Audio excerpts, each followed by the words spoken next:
All right, welcome back. This is episode 162 of the NYYST Podcast. I am your host, Christian.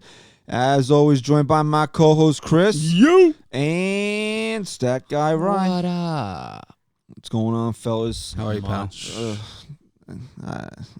Well, we got a whole lot of cheating to talk about, and I don't mean extramarital, although that might be more fun than it probably would be than talking about this banging on. Well, it's still all banging, right? Yeah, it's all just still banging. It's all banging on garbage cans. We're going to have Joe Rivera, the sporting news, on in a little bit after we kind of work through this ourselves here.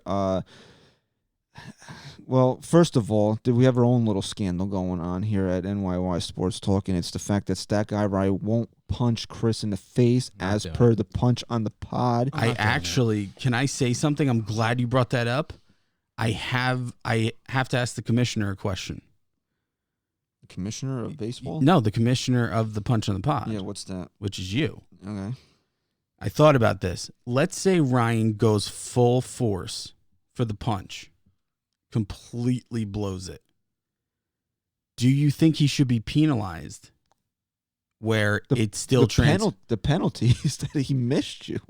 Yeah, he's got one that it's but on like, camera. come on, of dude. Me you have one punch. chance to punch me. You've been holding Why back. do you keep trying to add? First off, it originally was I got to punch you in the face. Then it became I get to dodge the punch. I get to avoid the punch. Now if he messes up the punch, do I get to hit him? No. What are you doing, Chris? I'm just trying to get to Christian here. I'm tugging at his heartstrings. Stop amending, Chris. If he attempts what I deem a full legal punch and misses, that's it. It's over with. It's done. I'm just trying to tug at Christian's heartstrings here because when this happens, when you attempt to punch me, when I punch you, Christian is going to be very disappointed if it's not flush. Very. He's going to be disappointed. So, do you think because of your disappointment, that your pain and suffering of him not hitting me, pain and suffering, that Ryan should then have some type of... Chris, stop wearing your glasses on the pod. I'm not even kidding. Okay. Look, it's up to Ryan. My pain and suffering will be transferred onto making fun of him for not being able to connect with you. Okay, so either I'm going to be ecstatic that you're going to get knocked out, or I'm going to be ecstatic that I get to rip Ryan for throwing a little girl punch.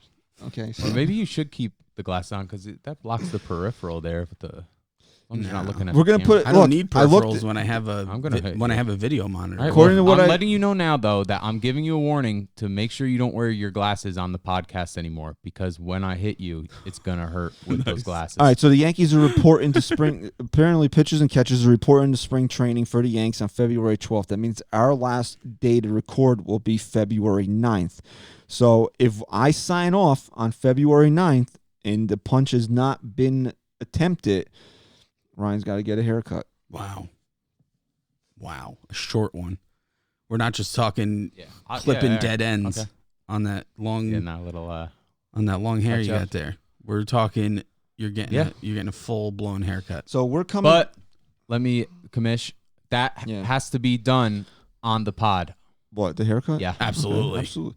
So we're coming down the chute here. I mean, if we don't do it today, we have 3 more recording days until the Yankees report to spring training. You know, Jack's pretty good with scissors. My 2-year-old. So do you want Jack to cut?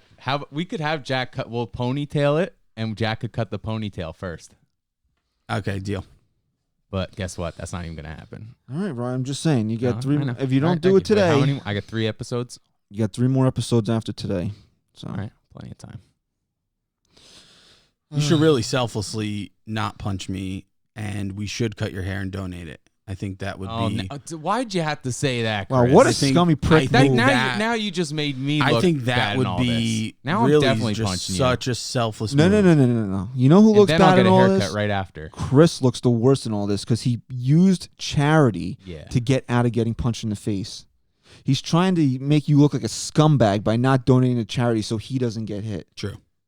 That's unreal. That's a real dick move on his part. It really was. That was uncalled for. Yeah. You know what else was uncalled for? All this cheating in Major League Baseball. So now, dude. So now, since the last time we recorded, 4 people have been fired. Jeff Lunau, the GM of the Astros, and 3 managers are now unemployed. The Astros manager AJ Hinch, Boston's Alex Cora, and the Mets Carlos Beltran, which Only the Mets could bungle it as bad as they did. But Unreal. We go into detail with Joe with a lot of that, but the whole I want to get more of your take on the whole Beltran thing. Do you think it was fair? Because I think out of everything, you can justify everything else happening, and the main debate has been Beltran and what was fair to him because he was a player at the time. And let's start with not the fact that he was fired, because that's a organizational decision. Let's start with the fact that he was a player at the time and the only player named in the commissioner's investigation. Why was that? Because he's a manager. Exactly. And I said that, and I agree with that 100%. So you're okay with it? Him being named? Yes. Not really, but I understand why they did it. So then why aren't you okay with it? What? You understand why they did it, because understanding why they did something is I'm not really okay with it because no other player got named, but I understand why they did it because he is a man. He was a manager. So I guess that was kind of like a wink. So don't you think they had to do it? The Mets. Again, if no other player is being punished, but no other player is a manager from that team right now. So you can't use that argument. Because you're saying you understand why they did it. I understand why they did it, but he didn't. Nobody told him he had to be fired. The Mets just went ahead and did this because they're the Mets. So it sounds like you are okay with him being named, but you're not okay with him being fired. You can name him, but you don't have to fire him. I didn't think the Mets had to fire him at all. I think they would have gotten by just fine, and I think Beltran is too much of a likable guy to let this linger too long. I think you would have moved past it. But this is where I differentiate the Beltran situation with everybody else. AJ Hinch was fired because he damaged the reputation of the Astros and they didn't want to go forward with him. Cora, Red Sox and the Astros. For Beltran, it was more of the question, well, this guy's named as a cheater. Do we want Beltran to be the manager going forward and to be the leader for this group? Because DeGrom was adamant last year that the Dodgers were stealing signs when he was pitching. I'm going to do the rest of the show like this so no one can steal signs. That's a good idea. Listen, right? So, if it's more about the disruption with Beltran, whereas Hinch and Cora were being penalized for their actions. Beltran, it was more, we just don't want this around anymore. Can I tell you something? And at the end of the show, stick around. Anyone who uses DraftKings, I have a story to tell, and you should hear it. But look this up for me, Rye. I believe MLB I believe they benefit from legalized sports gambling. Correct? Christian, you usually know that shit. I'm assuming if they're using actual likenesses and MLB and FanDuel strike sports betting deal. Okay, there you go. So that's all I needed to hear. That money coming in is so great that I'm telling you, this had a big deal with why these teams were obligated to fire anyone named in that report, because they could not have anyone questioning the validity of a game at this point, because they couldn't risk losing that money, losing those partnerships. I promise you, if sports gambling was not online sports gambling in New Jersey right now, whatever, was not legal, Beltran wouldn't even have been thought of being fired at all. That had a huge deal. That's why the commissioner felt obligated to name him even though he was a player at the time. That was their number one thing when it came to, outside of the actual Astros that were still there managing the team and whatnot, exposing these guys. Because you could have because look, expanding that investigation and releasing all they did, all it's doing is making it worse every single day by more and more things coming out. They didn't want to do that. They had to. And it's because of those partnerships. They needed to make sure that they didn't lose that. I'm telling you. Yeah, I mean, that's definitely a possibility, and that's an element of this whole thing that if this really starts to uncover, and there's more to it than what we already know. I'd love to know if this was so known that Vegas had some sort of knowledge on it. Well, you know the Mattress King guy? You remember him? Kinda. Bet the millions on the Astros to win the World Series last year? Yeah, kind of. He's fighting for his money back. Oh, no way. Yeah, because he's saying, look, I can't trust baseball anymore. How many of these games are even real? Didn't he win a ton of money in 2017 when the Astros cheated? Yeah, maybe. Yeah, so. But I'm just saying his fight is he probably won't win, but I'm just saying if he's doing it, think about all the millions of people who are betting on baseball. And think of the millions of people who won't even think to bet on baseball anymore. Because you just can't trust what's going on unless you weed out all the people that were connected to this scandal. And that's, in my opinion, that's why Beltran was fired. That's why Cora was let go. Because this investigation with the Red Sox didn't even come out yet. And they got rid of him. And they loved him. They were fucking crying getting rid of him. I think it has a big deal. Big deal to do with why they were let go. I don't think it has. I think it played a part. I don't think it's as big of a deal as you seem to make it out to be. I think that they just wanted to get this out of the game. They wanted to put it. But why? If they knew it was happening, and so many teams do it all the time, there's so many reports of it. They don't like things rubbed in their face. That's what it is. They don't like things that are rubbed in their face. And they put out the memo that said to cut the shit, and these teams didn't. So that's why they got in trouble for it. If they there's rumors about other teams, even the Yankees, the Brewers, I think the Dodgers have been all connected to doing some type of stuff with the surveillance, but apparently none of them did it after the memo came out, and the Red Sox and the Astros continued to do it. That's why they got in trouble for it. Do you find it surprising at all that all of the attention is on how Houston cheated and it's not on, well, why didn't MLB really do anything to try and stop this from happening? Dude. I think MLB needs to be held more accountable, almost more accountable than because Houston they're reactive, not proactive. It's the same thing that they did with the steroids. They didn't care until somebody made a big deal about it. There's now this. If the Athletic, they know.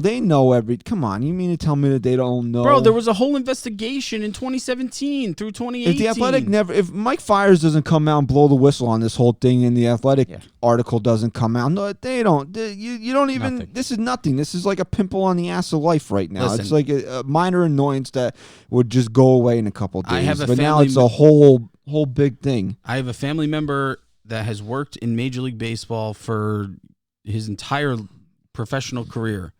And he said to me this past Christmas, he said, I promise you, if there's one thing I can tell you, everyone close to the game knew that this was going on. Maybe not to the extent, but they knew it was going on. Everyone knew it. It was not a surprise. But just like with, what's his face from the A's with the steroid era? What was his name? Ken Caminiti?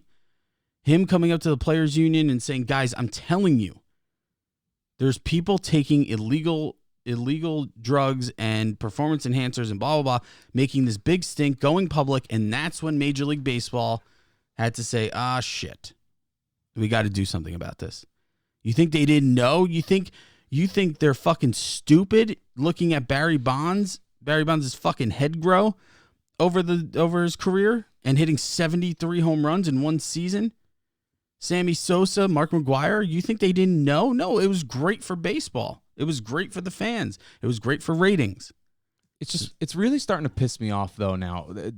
They're doing so much to change the game, and they're trying to make it more, popular amongst general population, and they're changing, we have a 3-batter minimum this year, a pitch clock, and all of this. But how about you do your part in being more transparent with your fans and put out a product that we can watch and we could see, and it's truthful. It's not deceiving. We're not watching a bunch of guys do fuck. I don't fucking know what I'm even saying anymore. There's no one officiating. It just really bothers me at this point. There's no one looking over the commissioner or MLB's shoulder in all of this, so they can be reactive. There's no one now at this point going to question, hey, how much did you know before all of this? And how much did you let go on? Because it's not like a federal scandal. So they are allowed to just say, yeah, I didn't know anything until Mike Fiers said. Yeah, wait till the Congress gets involved again, like they did with the steroids. Do you think that will happen? No, they're too busy doing other shit these days. But yeah, I don't know, man. To me, if you were telling me that teams were cheating to win versus teams like the Black Sox scandal, that bothers me way more than teams that are cheating to win. Why? Because it does. Because that really, you're throwing a game. You're purposely losing. The end result is still to win. But Christian, when the Black Sox did what they did inside baseball, not in life, who did they affect inside baseball negatively other than themselves? Who? It doesn't matter. Who did the Astros affect negatively? That to me is way worse. No way. Is throwing games, because then you know you're not watching something that's real. No way. There's no way. Ultimately, both scandals did one thing, and that was severely damage the integrity of the game. And yes. That's what it's all about, integrity. That's all Major League Baseball stands for, integrity. It's always that word. But let me ask you a question, Christian. Think of it this way. We're playing any type of competitive game. I would probably win straight up, but let's just say I decide, because it's going to benefit me at the end of the day, I'm going to let you win. How do you feel? You won. You don't know that I let you win, but you won. But then what if you found out that I cheated to beat you, and I screwed you out of everything? Even if you think, or anyone else thinks, that even if I didn't cheat, I still would have beat you, I still took that away from you. You still can question now if you should have won. That's why I think the Astros scandal is the worst scandal in all of baseball ever, possibly every sport ever. Because they did not just affect themselves. They affected everyone they played. Whether it was one game, whether it was 10 games, they affected everyone they played every time they cheated. That's fine. You're entitled to that opinion. I don't necessarily agree with it, because I think that taking a dive and losing on purpose is worse than cheating to win. I'm not saying that this was good. I'm not excited about it. Like, oh yeah, let's everybody cheat to win. But if you're gonna put A versus B, taking a dive to lose on purpose, that's because that just, at the heart of it, you're still a competitor. You're trying to win. And then you're going to take a dive and lose? That's so the actual act is what's bothering you. But what I'm saying is, as far as a big scandal goes, in my opinion, so many more people were affected by what the Astros did inside baseball. So that's why I take that as way worse. Because, hey, fuck it. Yeah, the Black Sox were fucked up for what they did. They killed the integrity of the game. But at the end of the day, inside baseball, they only killed themselves. The Astros killed everyone who came their way. And that's why I think... Other players, too, that they were facing. Think about the players they were facing. I mean, come on. Think of that rookie that just got called up and his first start is in Houston. Yeah. And he gets shellacked and gets sent right back down. You want to talk about the integrity of the game? I agree with you. What the Black Sox did killed the integrity more, because it's a lot easier to sit down and take a dive than it is to cheat and still be good in a sport as difficult as baseball. However, when you want to look at the big picture of who was affected in this, from the teams all the way down to the individual players, the Astros affected people way more. But we can't quantify what it actually did. We know what happened, that they purposely lost the World Series. But who cares? It was on them. They lost. They lost. We know that what they did actually affected the outcome of the game. We still can't quantify this. And I'm not going to sit there and listen to people tell me, oh, the Yankees would have won the ALCS in 2017. Really? They wouldn't. In my opinion, they wouldn't have. They scored 3 runs in 4 games. But you're looking at from an outsider. That's why I tried to give you that example. Think of it as an insider of the fact that you can even question it. You can't quantify it, but you can question it. Altuve knew Chapman was gonna throw that slider. Yeah, of course he did. I could have fucking hit it. Because the ball hung from the minute it left his fingertips. He knew it sat there and hung. Anybody a decent with any type of talent like Altuve's is gonna murder that ball. Yeah. Here's what I'm doing if I'm Major League Baseball. All right, if you go back to all the on-the-field cheating scandals, I'm not talking about steroids or even the Black Sox. Well, steroids is cheating. No, I'm talking about in the game, manipulating the game. What's the common ground. You're fine. Whether you're using binoculars, cameras, what are you using those for? Apple Watches. What are you doing? To get an edge. But how? What are you doing? Stealing signs. You're stealing signs. If I'm Major League Baseball, I am doing whatever it takes to figure out a new way for the catcher to relay signs to the pitcher, because that's what it comes down to. That's what has to change. And whether it's fucking buzzers, you want to take a page out of their playbook, if that's the case, they have to find a new way for the catcher to relay signs to the pitcher, because every time there's an on-the-field scandal where you're getting an unfair advantage, it comes down to the catcher and the pitcher. There are different ways, though. But it's all hand signals. It's all changing. I mean, without significantly slowing down the game, what else are you going to do? Something. You're going to text. You're going to text the pitcher. It's a $1 billion industry. There's people in charge that are smarter than us that can figure something out. Yeah, but for it to be done in an instant, I mean, there's really no other way to do it. If we ever thought that that like a team was stealing signs or anything, we would do something like. The catcher would just put down a bunch of different signs, but his glove hand, say, right, while he was giving the signs, if it was face up, it's fastball, face down, change up, closer to his chest, curveball. It didn't matter what signs he was putting down. Just ultimately, that's still a sequence that can be identified. Right, but like Christian said, what else are you going to do? You can't throw buzzers into a game where Earpieces? we're already. Yeah, you don't think somebody can intercept that? Exactly. Hack it with a Bluetooth or something? Then Major League Baseball needs to have do a better job with security. They need to have more employees in the dugouts, in the locker rooms, cameras, microphones, whatever it takes. Yep, and they've started doing that, but it's got to be more. This isn't a government property. This is a private business. They could do whatever the hell they want. They could throw cameras down the entire hallways, put a bunch of employees in the dugouts. They need to be proactive now. To me, it's simple. To me, there's so much technology out there now that you can have someone third party from Major League Baseball at every stadium, and you should be able to know how many cameras are supposed to be in the stadium at the time, and you should have technology. There's technology out there that will tell you how many different receptors are in your area. And if there's something out of whack, that needs to be addressed. They did start putting people in the video rooms. They did start putting people in the clubhouses and stuff like that. So they are doing a good job. But it's got to be better now. You cannot question it anymore. And again, if there's a runner at second base and they're picking up signs, you steal them all day. That's fine, and that should always stay fine. This has been going on in baseball for at least 70 years. You heard, the old urban legends of the Giants doing it in the 50s. You heard Jack McDowell say Tony La Russa was doing it in the 80s. So this is nothing new. It's just getting worse because the technology is better.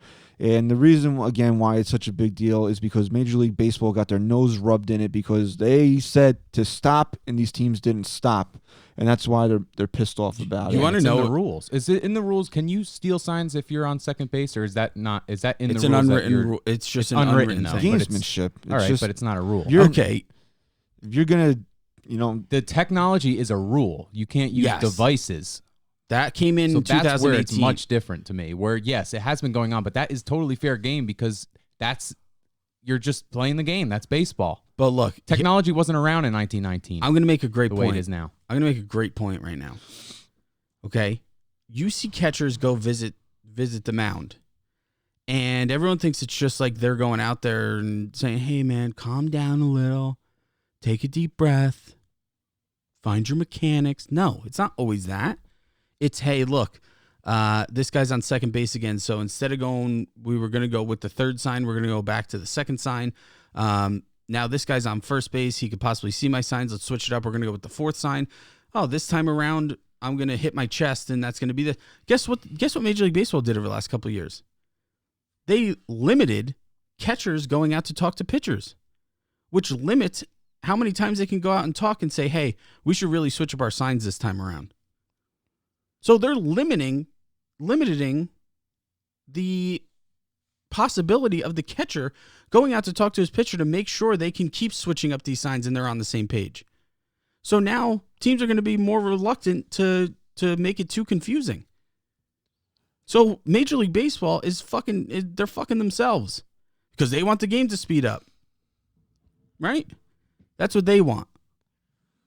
Let the catchers go back out to the pitching mat, to the pitcher's mat as much as they want. Let them keep changing up the signs. You won't have this shit. Mm-hmm. Right? I mean, am I right? What, that people won't steal signs anymore? No. What I'm saying is that was a way to prevent it from happening. To go out there, talk to your pitcher, be on the same page. We're going to go with the first sign this time around. I'm going to give you 10 different signs. What, they can't talk in between innings and say, hey, you know what, listen, bro, it depends on who's this, that means then we're going to go to this because now I don't feel comfortable with the guy at second base. So, if I, watch me, like if I stand up and I point to the third, there's ways around it. And now you do see a lot of pitchers with the note card in their brain. All I'm saying is they're just making teams a little more reluctant to get too crazy with it. If Jose Altuve is on look at my note card, that means that I want to change the signs, and then we're going to go to this sequence. Yes, I agree with you, but there's so many different things happening during the game. How can the catcher be sure that the pitcher truly knows what's going on and that they're on the same page? So they don't want to switch it up too much. If Jose Altuve gets 3 doubles in a game, by the third time he's on second base, you need to go out to talk to the pitcher and say, hey, look, he's been on second base 2 times. He knows the sequences right now. We need to switch this up. The baseball is making catchers scared to go to the mound. I'm sorry. You can't have the best of both worlds. You now have a sport that you think all the issue is the time of the game and how quick it moves. No. Your biggest issue now is that teams are fucking cheating. So focus on that. Focus on the cheating. Focus on bringing it back to a pure game. It's been It's never going to be a pure game because as long as there's the money involved and winning and all this other stuff, people are going to try to gain an edge. Yeah, it's but just there's going to be something else. But Christian, porque tiene un edge. It's another scandal now. We had the steroids, now we have this. Yeah, and in 20 years you'll have something else. I'm telling you. Yeah, but that's because of their inaction. They're not doing anything. They don't do anything. I understand that. I said that. So it's time for this new decade for them to fucking change their style and start enforcing their rules. I think they did enforce their rules. That's why we saw 4 people get fired. Yeah, they didn't when it happened. They did it 2 years later. Oh, now the investigation is complete. Well, the investigation should have... They knew, dude. They knew. Everybody knows they knew. So then you're proving my point. When they hear something... this might stop this form of cheating, but to say that it's going to eradicate all cheating... So then the next time there's another new way to cheat and they hear about it, the second they hear about it, there needs to be an investigation. But based on their track record, do you really expect them to do that? No, but that's what Ryan's saying. They need to. That needs to change. Did I not say that at least once already, that they need to be proactive instead of reactive? But that's what he's saying. Yeah, but he's not saying are they going to be? No, that's not the point. In 15 years, when somebody figures out something else, are they going to, and they get tipped off on it, they're going to be using like drones from whatever the hell that it is, they're not going to be like, oh, let's investigate this. They're going to wait for somebody to blow the whistle on, and then they'll be like, oh, now we have to do something about it. It's a shame. They'll never change. But all he's saying is they need to, and they won't. And I agree with that. But they're not gonna. Yeah, they're not. That's so at the end of the day, Christian, you're right. This isn't a big deal because you know what? It's going to keep fucking happening. MLB's going to continue to allow this shit until they can't anymore. So you know what? Fuck it. Let's just focus on the what I think is going to be the best. I think people are way too honestly, you know what? You want a hot take here? I think people are way too in their feelings about this cheating scandal. Would I prefer it not happen? Absolutely. You don't want to see teams cheating, but am I sitting there saying, "Oh, I hate baseball now. No. I don't love baseball anymore." No, dude, you know what? Because and Yankee fans are the worst about this. And you know what? Nobody wants to give back the World Series that Roger Clemens pitched in, right? Did he not cheat? Cheater. Steroids are cheating. There's a reason why he's not in the Hall of Fame. Robinson Cano, 2009. A-Rod, 2009. Steroid cheaters. Both got suspended for it. Yeah. Do you want to give the ring back? Right. So why should the Astros have to give their ring back? No, I agree with you in that. And I'll be honest with you. If you were to ask me what truly bothers me about this, it's not the fact that they cheated. It's not that I think the Yankees or any other team were cheated out of a ring. It's not the fact that the Astros won the title. The only thing that bothers me, there's two things. One, the level that they took this to. That's very bothersome to me. You know, what bothers me the most about it is really what came out yesterday at the Houston Fan Fest that they did, and the smugness that Altuve and Bregman had about the whole friggin' thing. Well, that's what pisses me off the most about it. That was number 2 for me. But let me just expand upon number 1, is the level they went to do all this. It wasn't just like, hey, we're going to throw someone in center field, he's going to have binoculars and relay the signs, and we're going to figure things out. They think about the intricate planning that had to go into this as an organization to do what they did. That bothers me a lot. The second thing, like you just said, is the smugness, not just from the other day, but from the beginning of all this. Go back and listen to AJ Hinch in the LCS. Anyone who thinks we're cheating is just an idiot. No, you're a fucking idiot. You don't have a job now because you jerk off, dumbass. So okay, that's really at the end of the day. It's the smugness. Alex Bregman can fucking go jump off a fucking cliff and hurt himself. Not kill himself. Hurt himself. You're learning. Okay? Fuck you. And you know what? You know what's going to be the sweetest fucking thing? You know what? I hope the fucking Astros are good this year. I hope they are. And I want them in the fucking ALCS. Because I want to fucking destroy them. I want them. I want them to be fucking good. Because I want the Yankees to be the fucking team that knocks them the fuck out. That's what I want. That's what will make me feel better about the whole thing. Would it though? Yeah, because you want to know why? Fuck them. It's not gonna. If the Yankees beat them in the LCS this year, it's just gonna be like. We grew up through some really fucking scummy Red Sox teams. I've never hated a team more than the Houston Astros. And again, it's not the cheating; it's the smugness of it. That they thought they were too good to get caught. They were so good they could even make references of it subliminally or subtly, and they thought they would never get caught. And now that they're caught, oh no, we're still going to be good. That's not a concern for me. Fuck you. I mean, what does it mean at the end of the day? They cheated. They won. They cheated. But if the Yankees did the same shit and they got busted, are you screaming Christian, to give back? I will be honest with you. Are you screaming to give back the World Series? No, I will be honest with you though, and I know this for a fact because it started to leak before people squashed it that the Yankees were cheating too. My heart sunk, like my stomach dropped. I would be very, very upset if it came out the Yankees were doing this shit. I'm not saying I wouldn't be a fan, but I would truly be disgusted that they did it. That to that level. I would be. So for Astros fans to just go around and say, you know what, fuck you guys, you're wrong, this person's an asshole for doing this, just fucking own it. Own it. You cheated, it was fucked up, you enjoyed the World Series, and that's great. That's all you care about being a fan, is winning it all. But don't sit here and say we're fucked up for being upset about it. Yeah, there's no justifying it. Because it was they proved that they were cheating. I don't know. Maybe I'm in the minority. I'm not really. I want it out of the game. You want the game being played on a certain level, but I'm not. Again, at the end of the day, I'm not that upset about it. I'm not upset about the actual cheating. I'm upset because I hate them because they make me sick.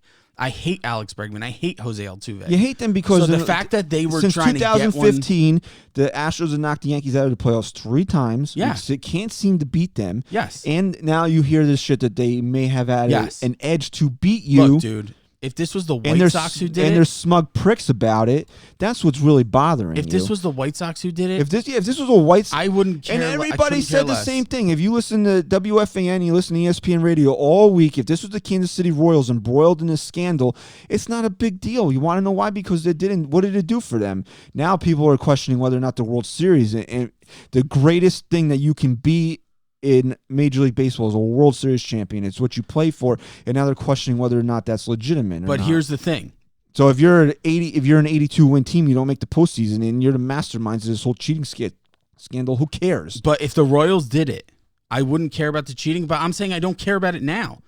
But I would still be upset about the level they took to get there. And if they were smug like the Astros, I would say that they pissed me off too. I know what CC Sabathia went and said that he feels cheated at a couple World Series rings. I mean, he's entitled to that. He was in the locker room. Yeah, but he left everything out on the field to try to win these things. But as a fan, honest to God, I don't feel like the Yankees should have any more rings tallies up on the wall. We know CC enough by listening to him, and if you listen to his show with Rucco, CC's not that guy. He's doing this so that these players feel like they have a chip on their shoulder for him to really stick. Whatever his reasoning is for it, he's allowed to feel that way. He was, and a lot of players have come out and they're not happy about it. And I understand that you want the game played at a certain level, but I'm talking about as Yankee fans, the ones that are very vocal about this on social media, that the Astros need to give back their World Series and the Yankees should have it. No, they absolutely they shouldn't. They absolutely should not. What's good enough? That's my opinion, and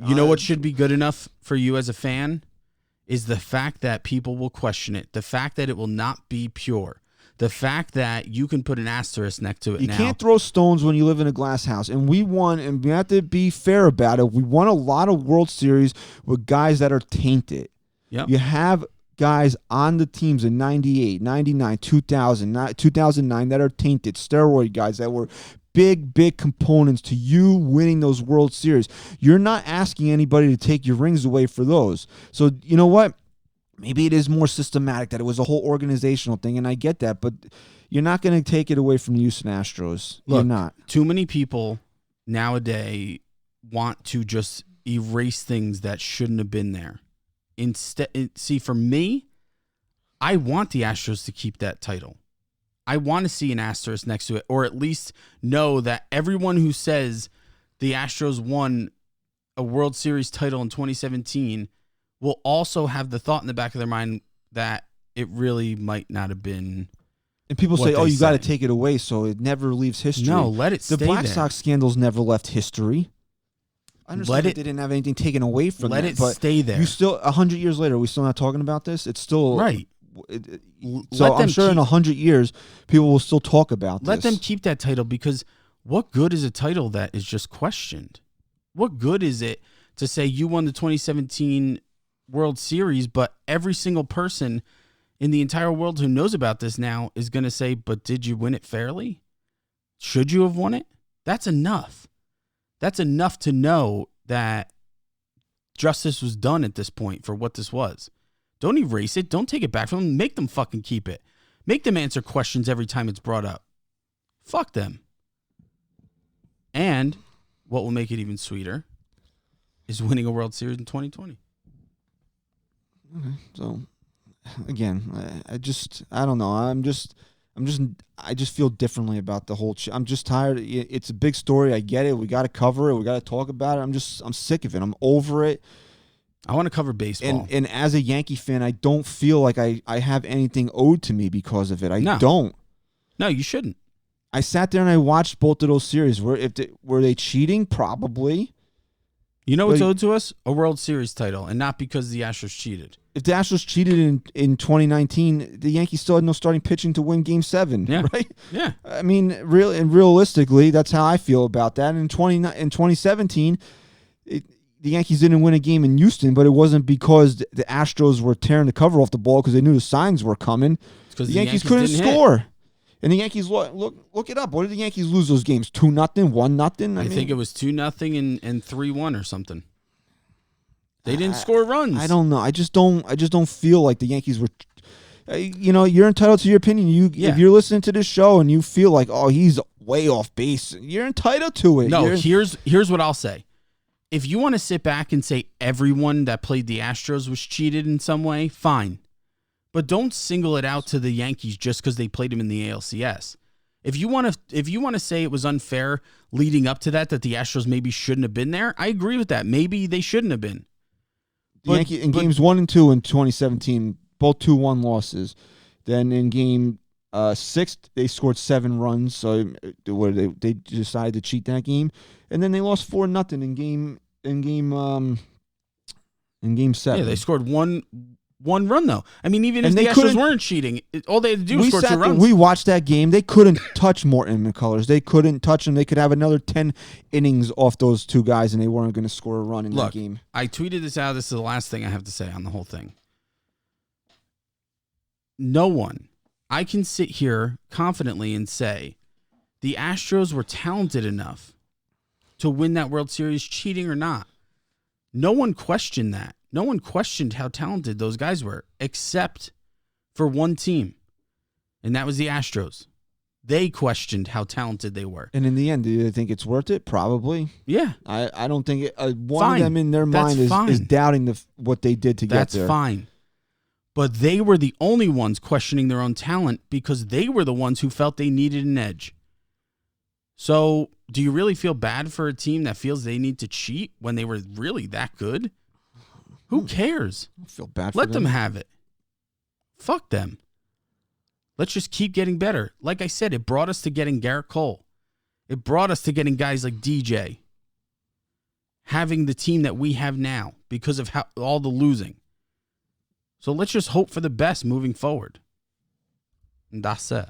So moving forward here, let's go right into our interview with Joe Rivera of the Sporting News. Follow Joe on Twitter at Joe Rivera SN. Always a nice talk with Joe. We touch on cheating and the actual stuff that's going to affect, games because spring training's coming up soon. So right around the corner. Let's go right into the interview with Joe Rivera. All right, Chris and Christian, Stat Guy Rye of NYYST here with our good pal Joe Rivera of the Sporting News. You can follow Joe on Twitter at Joe Rivera SN. Joe, how you doing this morning? Gentlemen, I'm doing well. How are you guys? I'd imagine 2017 looks a little bit different now, right? I feel pretty good right now for some reason. I think that the Yankees now have a clear path to win everything and piss off the entire world.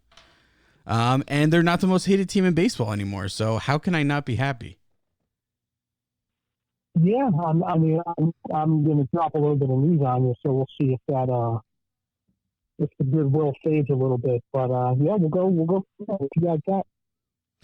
All right, Joe. So the reason why we got you on today is because this cheating scandal has taken over Major League Baseball. I want to get your perspective on it. And over the course of the past week here, we saw 4 firings. Jeff Lunau, the GM of the Astros, 3 managers, AJ Hinch, Alex Cora, and Carlos Beltran all got ousted for their roles in the cheating scandal. Just as a baseball fan, as a guy that covers the sport, what's your overall thoughts on this whole entire thing? Guys, I mean, it is so multifaceted, right? There are so many different things that go into this. It starts with the technology use that baseball wants teams to use. I think that what nobody's kind of talking about is that a lot of this falls on their shoulders because they haven't done a good job of policing how teams use electronics for years. And I think that it got to a point where pushing the envelope until teams start saying, whoa, that's a little bit too much. Now, every team's got replay rooms. Every team has live game day access to pitchers, and they have all of that stuff with their front offices and their analytics guys and people who break down, does this pitcher have a particular tell? Is he tipping his pitches? They all look at signs, they dissect signs. Like, this is something that every team does, all 30 teams do. But it gets to a point where when is it too much, right? And I think that's what you saw with the Astros. So my overall thoughts are, I think that the punishment was about right for the Astros. I'm not too surprised that this stuff is all coming out now. I think that there are a lot more teams involved when it comes to the sign stealing stuff, but I don't want to say the black eye on the sport. I think that's going too far. I just think that Major League Baseball hasn't done a good enough job over the last 4 or 5 years of kind of policing how teams use this technology, and I think that not a lot of people are talking about. Joe, as far as the penalty being just about right, I agree with you. And I feel like maybe it's more Yankee fans that I'm exposed to that feel like they weren't hit harsh enough.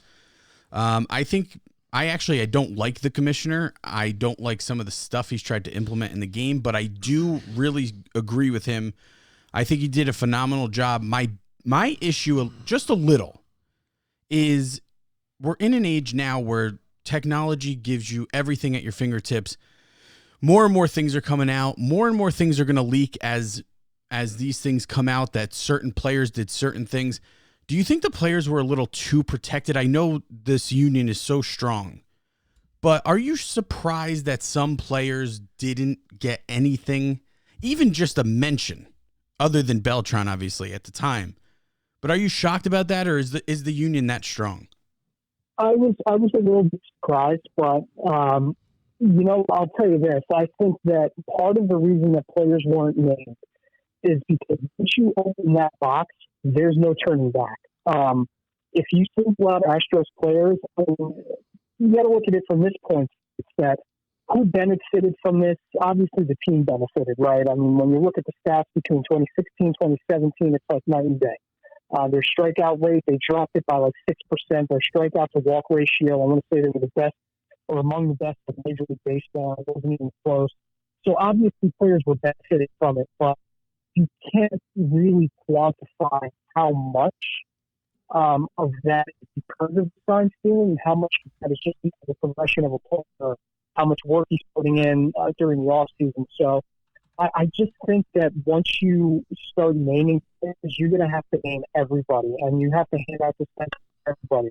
I had a former Major League pitcher actually reach out to me on Twitter unprovoked, and we spoke about this a little bit, and he said, and I asked him about this, I said, what do you think about this? Like, what do you think is going on? And he tells me, if you suspend the Astros, you're going to have to suspend half of Major League Baseball because that's how far-ranging it is and how wide it is. So I do think that maybe they were a little too protected, but I think if you start naming guys, you're going to have to go down that road of you have to uncover everything, every team, every player that's doing this, because in the interest of fairness for these teams, I think that you have to start, if you name the Astros players, then you have to start naming everybody else. So I think that's why Manfred did it. He's kept protecting guys, he's protecting the league, but at the same time, he's kind of sending a strong message saying, listen, we will ruin your organization. We will take these picks away from you. We will suspend your manager, your fellow manager. It doesn't matter who you are, how much you knew. I think that's really what he's going for here, for wanting to punish the players fully. And I think you brought up a great point with how Major League Baseball has kind of done a poor job at policing this whole scandal, and that there are rumors that they might have known about this since 2014. So yeah, this might have been something that. I'll tell you guys this. I have a source, right, that tells me that this goes back. We know it goes back to the 80s because Zach McDowell said with Tony La Russa stealing signs in the 80s using monitors to steal signs. I can tell you from what one source told me that this is back to at least 2005 with the Dodgers. The Dodgers were doing this for a very long time. But Joe, let me just, I just got to cut you off just to clarify. Doing what exactly? Stealing signs illegally using extra technology? Devices? Yeah. Wow. Stealing technology using monitors and using any technology you can get.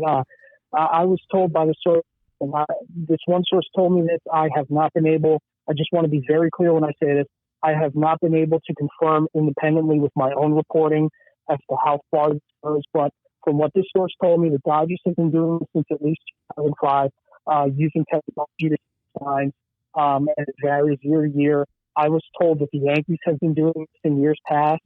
I was told that the Yankees have 3 separate camera feeds set up in the outfield, left center and left field, where they were dissecting picture signs that would have immediacy. That was as recent as 2015. Now, the important thing to me is because of the Boston sign stealing with the Apple Watch that happened in September of that year, or in August of that year. A memorandum was sent to all 30 Major League squads that basically said, cut the crap from Rob Manfred. We don't want to start pushing this. We want to go any further. So I haven't been able to confirm whether or not the Yankees were doing it after. From what it sounded like, it was still before the whole Apple Watch stuff came out. And before Joe Torre sent a memo to all 30 teams in the 2018 spring training, the month before spring training started. But I was told the Yankees have done it. I was told the Dodgers, the Brewers, the Rangers have been on this. I think all 30 teams, in some way, shape, or form, are probably doing something that they're not supposed to do. Except for the Orioles, right? Except for the... Yeah, well, there's you can tell the Orioles what was coming. The catcher could tell the batter what was coming. I don't think it would have won them more than 50 games. But let's hope they weren't cheating. I'm going to... Don't be offended if I cut out from the part when you said the Yankees cheated in 20... Yeah, really, Joe. Up until now? I mean... You're just doing a really good job of trying to not come on the show anymore, I think. Like I feel like guys like that, and this is, I haven't been able to confirm independently.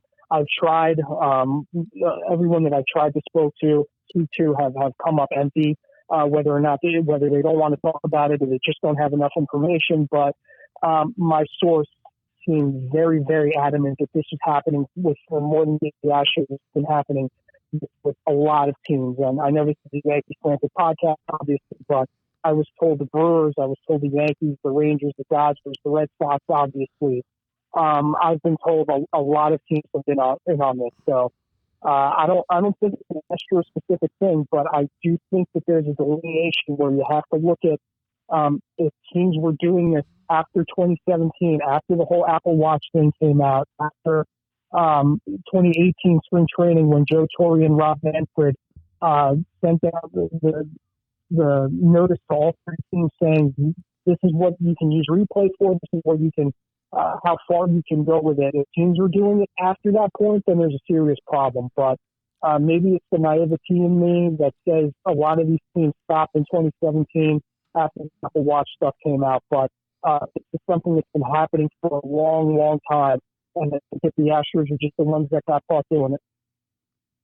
And for this reason alone, just thinking of it this way, of course you blame the Houston Astros, but you got to blame Major League Baseball for once again. It's just like steroids. No, they're being reactive instead of proactive. It's exactly how they handle steroids. Guys. They knew it was going on. They hit it. And Joe, do you think is this worse than steroids, or is this maybe not as bad as what was going on in the 90s? I don't think it's as bad. I'll say it's different, right? Because steroids for a lot of players, if you read In the Shadows, the book that kind of put the Balco and all that stuff on Barry Bonds on blast, if you read that, you'd know that a lot of these players do it for individual success and wanting to get paid and wanting to be in the spotlight. But I think this is more of a team thing, right? So it kind of depends on what you value more. One guy cheating against 25 other guys in the dugout, or 25 guys cheating at the same time. And there's no real tangible way to quantify how these guys were advancing. I don't think it's as bad. I think that it's still questionable, because if everybody's cheating, then nobody's cheating, right? Even if you believe that half the guys were juicing at the time, it's still an individual thing. Whereas it's a whole team thing, but you have to kind of assume that other teams are doing it too. So I don't think it's as bad. I think that Major League Baseball, maybe they saw, a lot of talk's been made about the juice baseball guys, right? We know how much, how long that's been dissected and how much people have been speaking about juice baseball. But what if sign stealing is actually a byproduct of what we've seen with home runs and offense over the last few years, right? That's a good point. Part of it too. Maybe that's why Major League Baseball doesn't want to go that deep into this, because if home runs are up, if offense is up, then maybe Rob Manfred doesn't want to get too much into it. So I feel like it's just risky, because you'll never know 100% who was doing it, who wasn't. But with this, it's just different the way you kind of have to do it. All right, Joe. So we know that Alex Cora bit the bullet for his role in the Houston scandal, but we also know that the Boston Red Sox are also being investigated for some stuff that they were up to in 2018. What do you expect to come out of this investigation with the Red Sox? Is Alex Cora done as having a job in Major League Baseball going forward? Because if he's going to be popped for two organizations, with what he did in Houston and in Boston, he's going to have a hard time finding somebody that would put him back on the bench. Don't you think so? Yeah. And again, if he's the ringleader, like he was kind of painted in the report from Major League Baseball. And I just don't see how he rebounds from this, because then you're talking about two organizations where he implemented this, and it resulted in 2 World Series, right? So when you look at the Red Sox between 2017 and 2018, you look at their stats, and everybody knew they were putting together a historic season. And then you kind of have to question how much of this was because of what they were doing. I'm not sure what's going to come out. I think that Cora is, he's looking at least a 2-year suspension, maybe a lifetime ban, maybe an indefinite suspension with, eligibility to reinstate for a year. And that makes sense too. But when you look at these organizations and the fact that they were reaping the benefits of doing this by winning championship, it's not like it's a 5 or a 10 game improvement, but you win the game, you're winning championships, you're winning pennants. I think that it's not unfair to question how legitimate it was. So, if you're Alex Cole, man, that's tough. I think a 2-year ban at the minimum, maybe a lifetime ban, if it's as damning as people seem to speculate it is. 2 organizations to do that for, and getting caught, getting popped. And the reason that he wasn't levied that suspension yet for Major League Baseball is because the worst is yet to come, essentially. So, we'll see how it works out, but he's gonna get hammered big time by this. I think a minimum of 2 years. Joe, what's your take on the whole Beltran thing? Because I love Carlos Beltran. I was actually excited to see him and what he could do with the Mets. But you know what? I think everyone thinks it's unfair that he's the only player named in this, but I think the commissioner had an obligation to name him, because the whole point of this whole thing is we need to end the cheating. We need to assure people. We need to, now that betting is legal, let's take it to there. We need to assure them, because of the money we generate, that there is no more cheating. The commissioner was obligated at that point, because of Beltran's involvement, to say that he was that involved, because he's managing a team now. If any other prior player was as involved as him from that year, from 2017, and managing a team, they would have been named as well.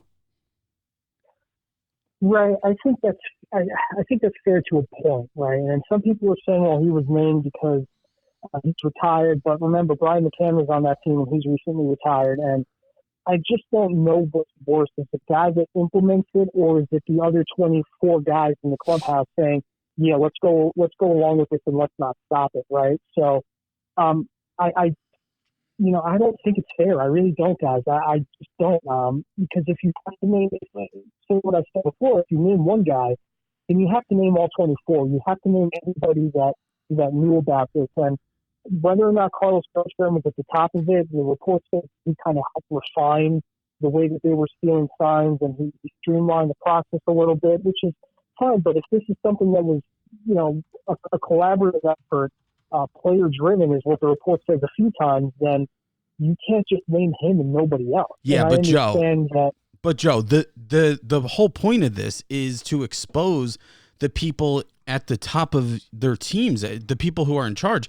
If Brian McCann was a manager right now, he had that type of involvement, he would have been named too. He would have had that target on his back also. The whole point is that they can't have people, because it did leak out even before they confirmed Beltran's involvement.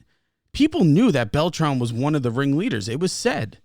And for him to be now managing a team, they had to cover their own ass. And I'm sure if McCann was too, look, if we're going to sit here and say he was a player at the time, so we shouldn't have named him now, then we might as well just not have named anyone back from 2017, because it was 2 years ago. So screw it. This guy's a manager now. Yeah. He's a manager. He has much more power now. If he did it then, he's going to do it now. I don't think that's unfair. And I certainly see both sides of the argument, because this is something I wrestled with back and forth myself. But when I look at it, he wasn't on the team in 2018, right? And I understand maybe his fingerprints were still on that, what the Astros were doing in 2018, but he was out of the game for a year. I think that you have to give him an opportunity to set it right. And if he walks into the interview with the Mets and he says, listen, I had nothing to do with this, I had no idea what was happening, that's one thing. But if the Mets are pleading ignorance and Brody doesn't ask these questions, or Jeff Wilpon doesn't ask these questions to Carlos Beltran, listen, how involved were you with this? And he lies to their. I think that if he's honest with them, then it's kind of okay. I think, looking at it, you have to give him the opportunity to set it right. Maybe have a press conference, maybe address it with the team and the owner. I don't think you can can him right away, because at the end of the day, his life, he's going to be not only out of a job, but out of baseball for the foreseeable future if he gets caught again. And should he take the field with them in spring training if he was still manager, and he's going to be under MLB's eye the entire season, and he's going to be scrutinized, and they're going to be all over him, making sure he's not doing anything wrong. So I don't know if it was right for him to lose his job. I understand the point is, to expose these people and to make sure that the organizations know who they're getting in bed with when it comes to their manager, and I get all that. But at the same time, it just doesn't feel, there's something not right about just naming him nobody else and then holding him accountable for his actions. Even if he escapes suspension, he was going to lose his job, and we saw him lose his job, and that doesn't fit right with me. Joe, just to clarify too, we don't have to go too crazy on the Beltran stuff, but I agree with you in that sense. I meant more of the commissioner's job of naming him because he was in charge. I actually would have been fine with the Mets addressing the situation, having Beltran address it, and I think they could have moved on from it because he was a player. I just meant really, people are outraged that he was named, and I see why it happened. That's all. But I agree with you in that sense.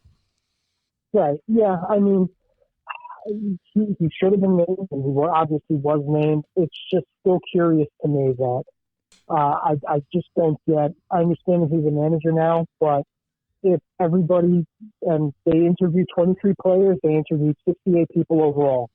If they interviewed these guys and everybody benefited in one way or the other, then you should be naming everybody that benefited from it, even if they say they didn't. Everybody on that team should pay for it. So, I don't see why he was named. I understand people are saying, well, maybe he wasn't protected by union rights, but he was a player at the time, so he was protected by union rights. The same thing with McCann, but McCann obviously wasn't named. McCann's not managing the team, but I don't understand why he wasn't named and Beltran was.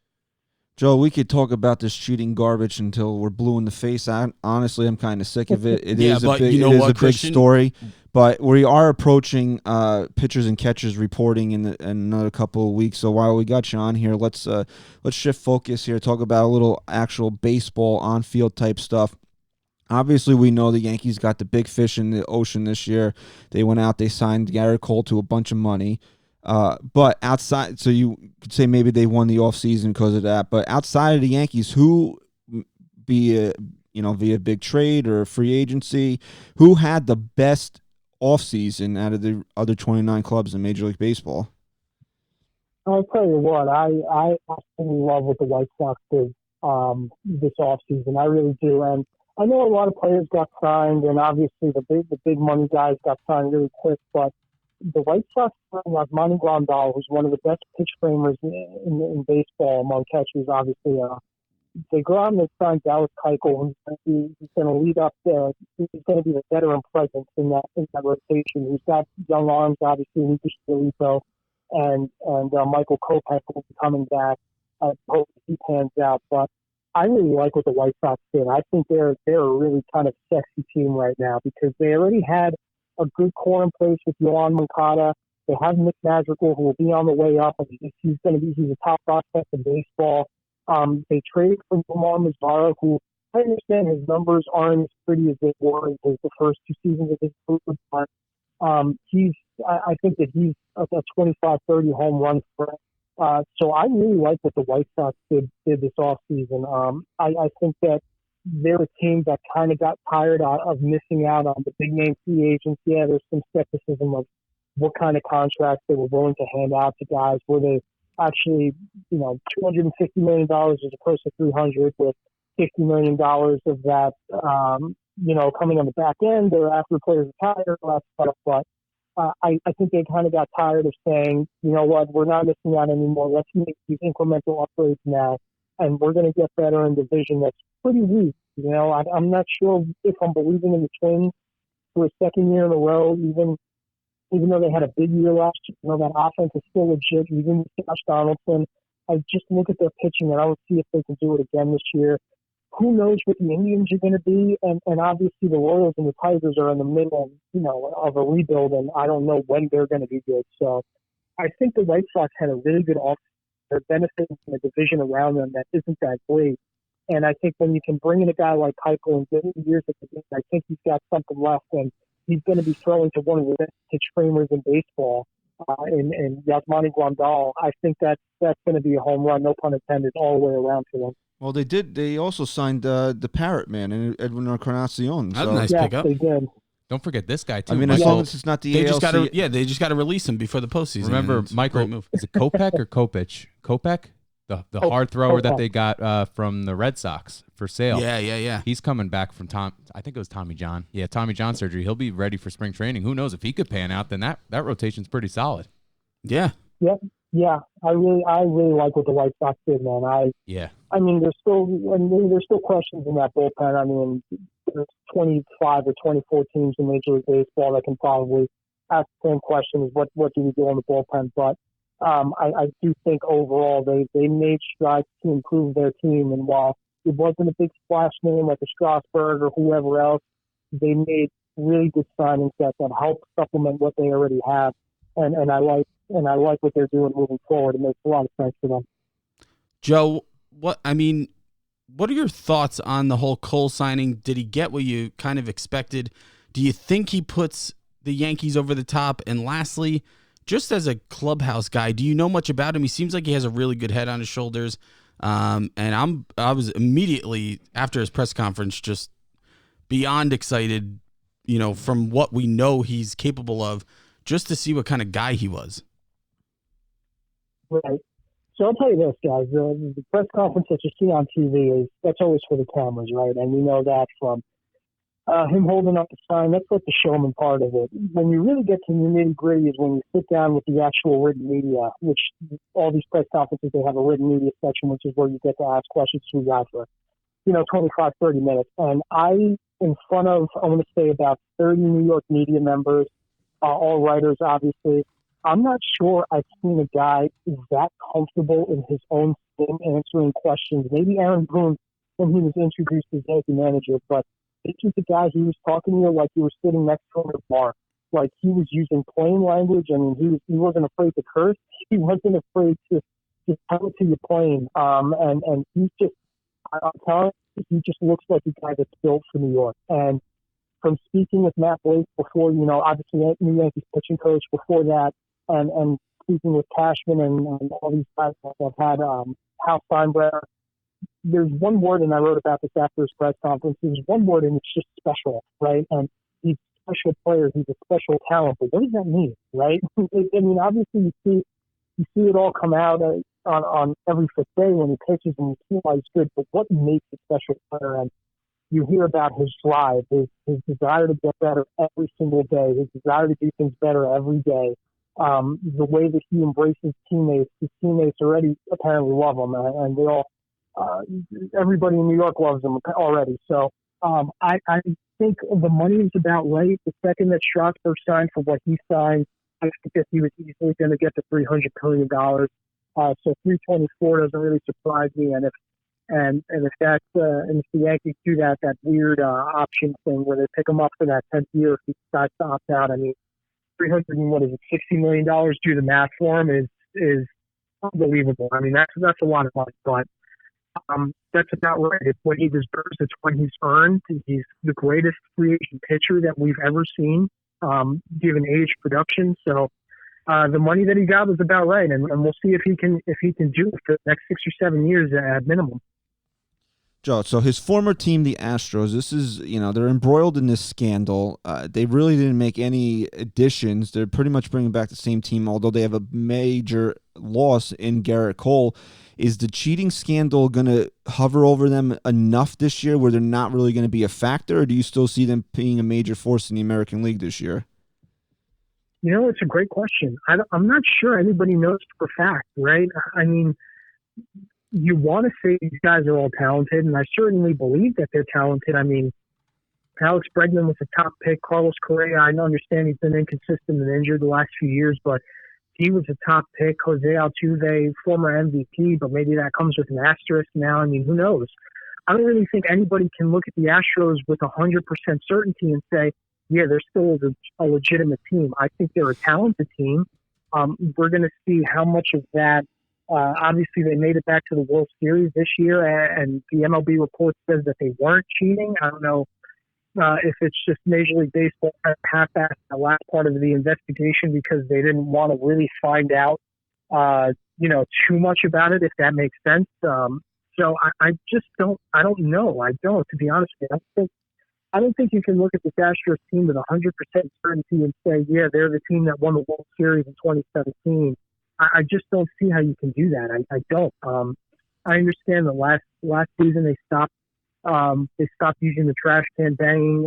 There was no evidence that they used it in the postseason, and they lost to the Red Sox, who apparently were cheating all in 2018. So we're going to see. We're going to see what they are this year. I still think that they're a very talented team.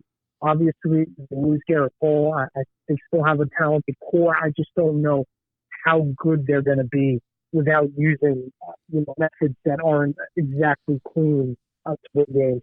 What's going to save them is that they play in a pretty bad division, if we're going to be fair about it. I mean, outside, if you really look at the American League as a whole, there's the Yankees, and then it seems like everybody else, right, this year? Yeah, I do, guys. I think that this is... And we're not just saying that because we're trying to play to our audience. I mean, as a being fair, having a fair perspective about it. Really the two teams that you would think would challenge them the most, the Red Sox. We all know their issues. They're trying to kind of rebuild on the fly here as well. They got their own. They're out of manager. And then you look at Houston, even if you take all the cheating stuff away, losing Gerrit Cole and having him go to your biggest rival for a pennant. That's a big swing in power right there. So I mean, unless and it's going to come down to how much do you trust the Rays or the Twins to be legitimate forces in the postseason, really.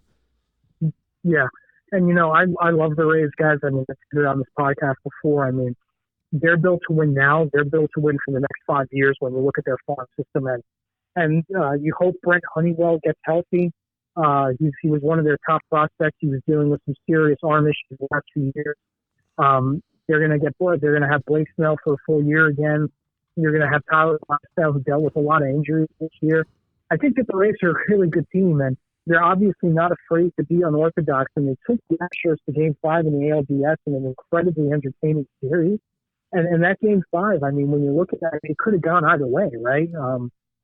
So it's tough for me to kind of paint a picture of contenders in the American League against the Yankees. I just think that this is, you said it for the last 2 years, that this is their year, right?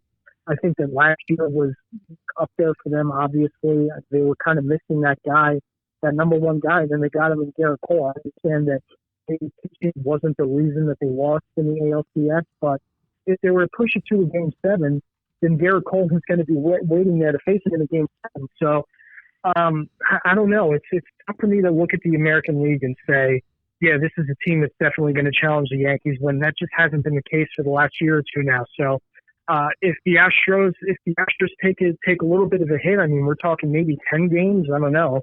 And we're going to see what Boston is. Obviously, they underperformed last year, so it's tough to see where they turn it around this year when they've had a really, really quiet offseason, and obviously with all the Mookie Betts trade rumors, if he's staying or going, I mean, who really knows? But it's tough to look at the American League and say that there's any teams that are on the plane of the Yankees, especially if the Twins get spanked the way they do in the postseason again by the Yankees. It just seems like they're destined to always lose to them. But I think New York's probably the best in the American League, and when you're looking at the whole shebang, I think it might be the best in baseball when you consider Gerrit Cole too added to that team. It's just tough to see who's going to be better than them this year. All right, Joe, one last question. We'll let you go. Outside of the Orioles, who do you think is who's your early take biggest surprise? And let's make it a little more difficult on you. Let's exclude the White Sox too, because we know you're high on them. Outside of the White Sox and of course your Orioles, who do you think's the biggest surprise in 2020? Man, I mean, when you take the Orioles away from me, I mean, it's really tough. Like 50, I got Chris Davis down. Yeah, I got Chris Davis down for comeback player of the year. They still have Chris Davis, so I mean, they have a chance. You never know, guys. You never know in baseball, man. I mean, the Orioles won a game against the Yankees last season, so we'll see. But they won a series against the Yankees last year. They won that first, right? They won that first series, and then the Yankees won 16 straight against them? Yep. How quick we are to forget, I guess, the legendary 2019 Orioles. But it's tough. I think we're still in that stage of you look at all these teams in Major League Baseball, and it's very obvious that teams like the Tigers, the Royals are rebuilding teams, and the Mariners aren't really any good. It looks like they're heading in the right direction for once. It looks like Gerrit Cole finally settled down and taken a direction. But I think just on the Joe Madden effect alone, I think the Angels could be a fun team to watch. I really do. You look at how talented they are on offense. You add Anthony Rendon to that offense, Mike Trout, and presumably have a full year of Shohei Ohtani. Could be that number one guy that they've been missing. I think that they desperately needed Gerrit Cole, and they didn't get him. But if you have Ohtani, who's going to be a pretty decent hitter along with a pretty good pitcher, I think that they could be a team to watch. Now, like I mentioned before, the questions are always going to be in the bullpen, right? And always with pitching, you can point to 25 teams in Major League Baseball and say pitching is the problem. It doesn't grow on trees. It's not easy to build pitching staff. You guys, Yankee fans, you know that it's tough. But I think that the Angels could be a fun team to watch. I don't know if they're wild card. I don't know if they're division contenders for a fact yet, but they could be in the hunt for a wild card, especially if Rendon settles in there. I think the line could be good enough to out hit people. I think we saw that with the Twins this year, and if they can keep that momentum going, maybe get another arm at some point during the season. If they can trade for one, I think that they're a team that could be a lot of fun to watch. They could be a surprising team, and I think Matt could have a lot to do with it. Hey, Joe, you know what was a lot of fun? I'm going to give you a cheap plug here. Your article on Hey Arnold that you got pinned to your Twitter profile, which is @JoeRiveraSN. I actually read it this morning. I've been meaning to read it for a few days, but I actually sat down and read it today. It is a good love. It's like a love letter to baseball, and I think everybody listening to this podcast should definitely go out there and read it because it really puts into perspective about your feelings of the game as a child to now as more, as you're an adult, where you see things more innocently. And then that one part of where you were talking about where this guy's just walking down the street and says, "Oh, he's a bum," Yeah. I really implore everybody to go out there and read that. And then maybe it's on, I think Hey Arnold's on Hulu. So check that out. Check out the episode as well. Yo, I appreciate that, guys. And yeah, I mean, it's one of those things that it's just kind of background noise that you just got it on in the background. And like I mentioned, nostalgia can be a poison. It really can, because some things that, you watch movies from 20, 30 years ago and you say to yourself, this isn't as good as I remember it being. But then you watch that episode of Hey Arnold with Nikki Kaline, and it really puts into, I don't know if this was by writer design that they wanted to have something as deep and meaningful about this, or they just wanted to put a cutesy story together. But you see a lot of the symbols in that episode, like you do with the show in general, and rewatching some of the episodes now. I mean, it's crazy to see how many adult themes are in it. Mr. Simmons was actually gay, and that was confirmed by the series creator Craig Bartlett. Helga's mom was an alcoholic, which is you don't really realize it when you're a kid, but then you see her making Bloody Marys, in the morning, which is on the show, which is pretty crazy. When you're 28, 29 years old, then it's a great show. It was a wonderful episode, and I think that any baseball fan, if you're a baseball fan now, you go back and watch that episode, it'll really tug at your heartstrings a little bit. It does, Joe, because, when you were 9 years old watching baseball, it was like you got excited to see your favorite player. You didn't care that he was at the end of his career or what your hero or what his friggin' WOBA was. You didn't give a you didn't care about that type of thing. You just excited to watch the game. You had the wonder and awe of, the first time, like for me, when you remember walking and seeing the grass at Yankee Stadium, and you didn't care about, defensive zone ratings or that type of stuff. You just the pure love of the game. And I think your article really brings that out and kind of reminds you why you fell in love with the game in the first place. I gotta say, I'm very intrigued to read this article now. You did a very good job just now. Well, that wasn't a cheap plug. That was a good plug. And guess who Mickey Kaline played for in Hey Arnold? What was the team name? The Black Sox. The Hillwood Black Sox. The Black Sox. Wow. Tying it all together, right? They knew. Someone knew. Oh, Joe, we thank you for joining us here on Sunday morning to talk about this cheating scandal and some baseball actual on-field stuff as we approach spring training. I'm sure we'll touch base again along the way. So follow Joe on Twitter at Joe Rivera SN. Joe, thank you very much for joining us today. Thanks, Joe. Gentlemen, thank you for having me on. It was a pleasure as always, and we'll talk again soon. Later, pal. All right, Joe Rivera. Good stuff. This... Like you were getting mad, but I can't. I mean, how much more are we going to talk about this cheating scandal? No. I wasn't getting mad. I was just going to say to you, and I know we still have more. There's more stuff is going to come out about this, and we're going to have to talk about it more. But I just had a lot of requests, and people were excited to hear us just really break this shit down.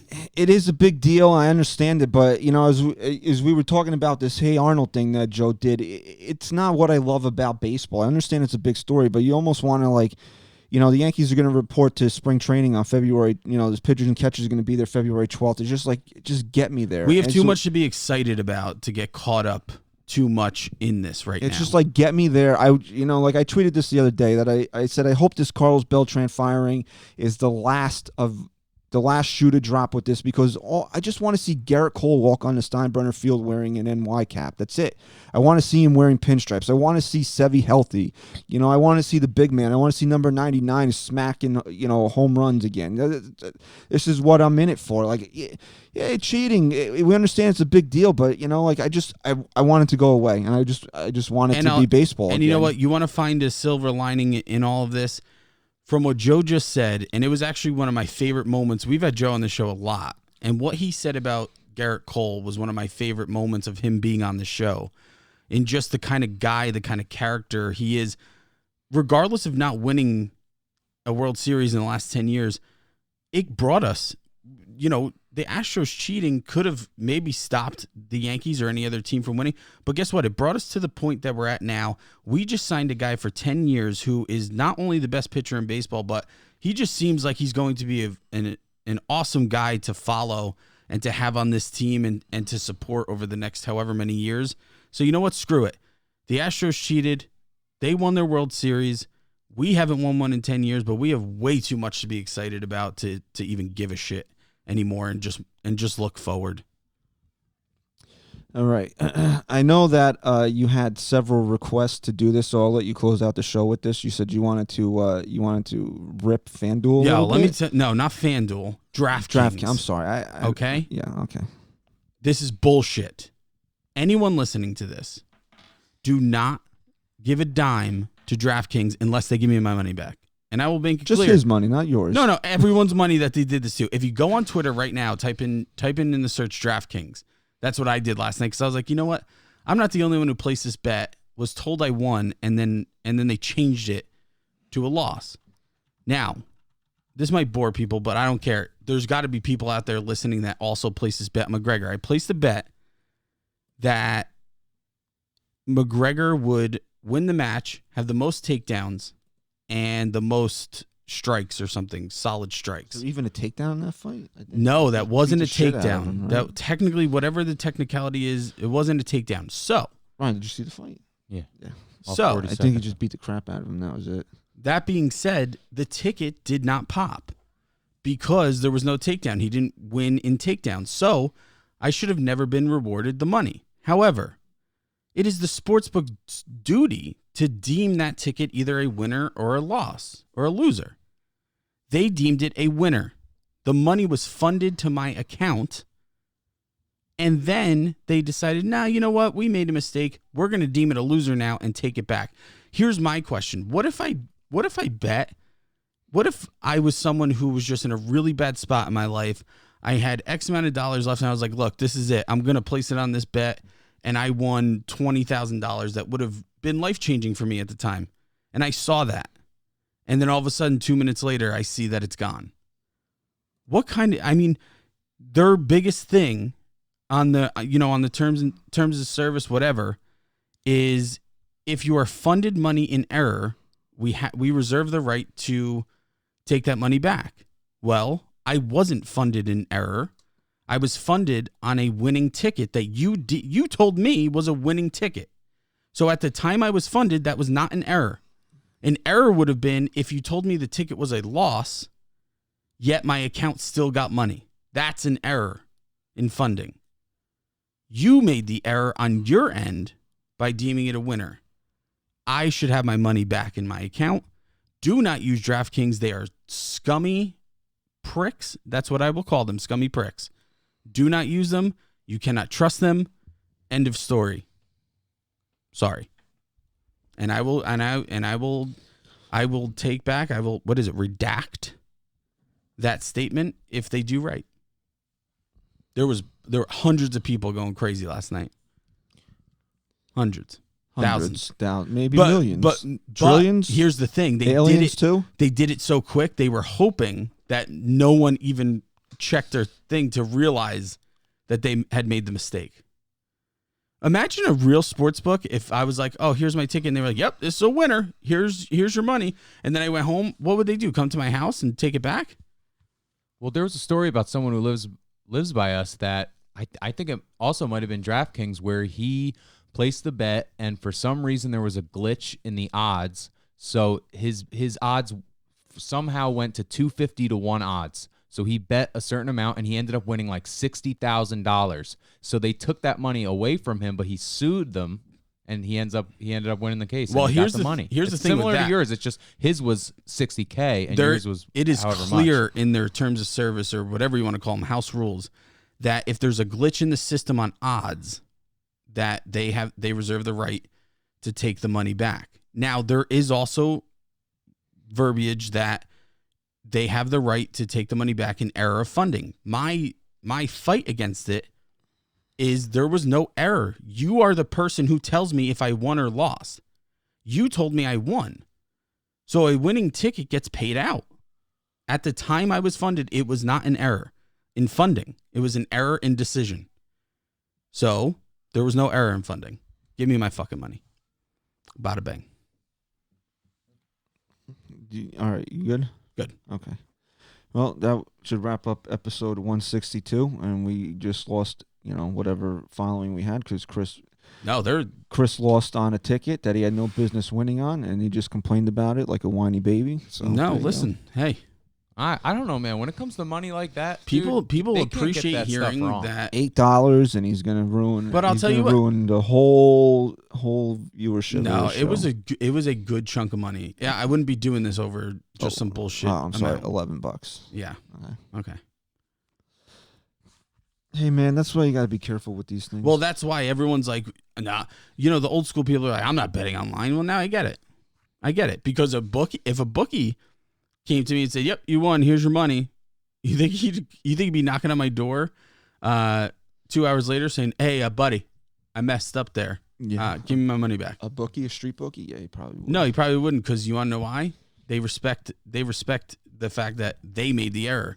So you know what? Own your mistake. Street bookies. Own your mistake. Street bookies and respect. They got that respect. All right, so thank you for listening. Follow us on Twitter at NYY Sports Talk. Stat Guy Rye. Go Yanks. Chris, say goodbye. Peace.